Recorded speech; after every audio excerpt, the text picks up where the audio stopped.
एक बार एक कॉलेज में 4 दोस्त पढ़ते थे। चारों एक ही क्लास में थे, इसलिए इनके बीच की दोस्ती काफ़ी गहरी थी। एक दिन कॉलेज में अनाउंसमेंट की गई कि कुछ दिन बाद आपका एग्ज़ाम लिया जाएगा। लेकिन ये चारों दोस्त भूल गए और एग्ज़ाम की एक रात पहले ये चारों दोस्त पार्टी के लिए बाहर चले गए। अगले दिन जब चारों दोस्त कॉलेज गए तो उन्होंने देखा कि एग्ज़ाम का टाइम ही ख़त्म हो चुका है।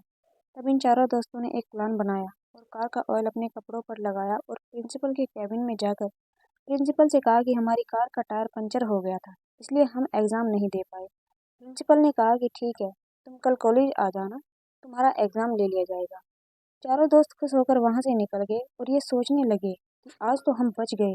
इन चारों दोस्तों ने रात भर पढ़ाई की और जब अगले दिन एग्ज़ाम देने गए तब इनसे कहा गया कि तुम चारों का एग्ज़ाम अलग अलग क्लास में लिया जाएगा। चारों दोस्त अलग अलग क्लास में जाकर बैठ गए, लेकिन जब इनके हाथ में क्वेश्चन पेपर आया तब इनकी आंखें खुली की खुली रह गई, क्योंकि क्वेश्चन पेपर में सिर्फ एक ही सवाल लिखा था कि कार का कौन सा टायर पंचर हुआ था।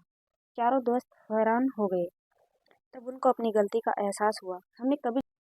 हमें कभी झूठ नहीं बोलना चाहिए, क्योंकि अगर आप जिससे झूठ बोल रहे हो और आप उसको आपके झूठ के बारे में पता है तो आप सिर्फ उसकी नज़रों में ही नहीं बल्कि अपनी नज़रों में भी बुरे और छोटे बन जाओगे।